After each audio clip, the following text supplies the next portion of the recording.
Ladies and gentlemen, we've all heard crazy state worshippers say things like, kids don't belong to their parents. So part of it is we have to break through our kind of private idea that kids belong to their parents or kids belong to their families and recognize that kids belong to whole communities. Now, that would be fine if they stayed in their homes with their crazy beliefs and left us alone, but of course, they don't do that. They are intent on administering a reality that corresponds with their beliefs upon the rest of us, particularly if they can do so under the guise of public health. And so, as we've seen rhetoric emerge from central UN, World Health Organization authorities about the need to enter into people's homes and take people from their families. Due to lockdown, most of the transmission that's actually happening in many countries now is happening in the household, at family level. In some senses, transmission has been taken off the streets and pushed back into family units. Now we need to go and look in families to find those people who may be sick and remove them and isolate them in a safe and dignified manner. A pretty stunning statement, but again, wouldn't be a big deal if this guy would just sit in his office in the UN and leave everyone else alone. We could just make fun of him. Unfortunately, there are a number of nations, states, municipalities, goes down wherever people can get away with it, that are executing on the agenda that jerks like this are broadcasting.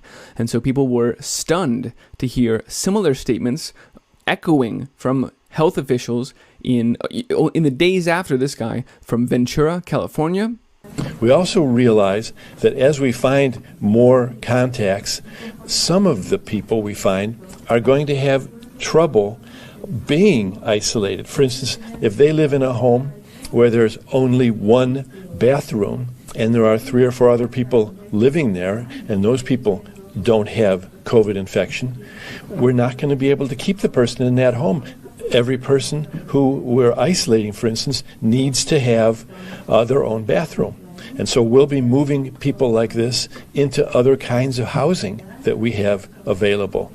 They'll also have other needs, perhaps, food, whatever it's going to be. The county will be there to back them up and to support them. And also from Broward County, Florida. We have to go into family homes, like in some of these, when we're going into some of these homes, and we have to separate an individual to isolate them. They need, we need to make sure that they get care, that they have food, that they have support to be isolated from their home or their family for that 14-day period.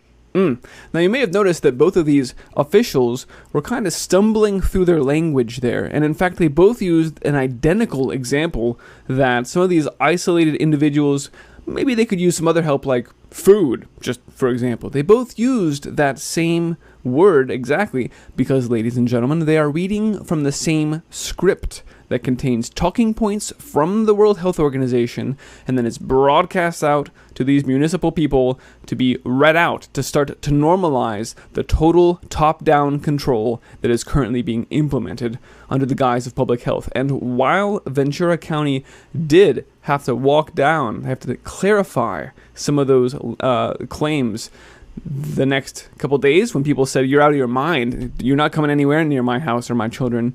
So they did have to issue a clarification statement about that.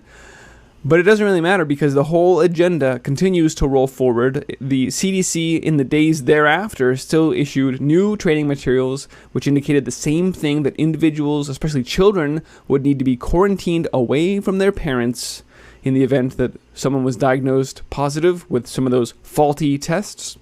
And still, yet even more, when the state of Washington started hiring daycare workers, started posting ads, you see down here, for people to come take care of children who are COVID positive or who are exposed to COVID-19, which means their parents were exposed, and so now we've taken them as the CDC is recommending.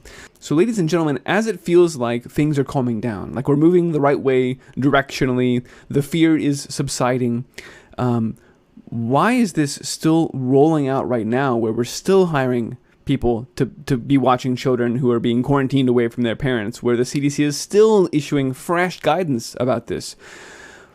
What has to happen for these preparations to make sense?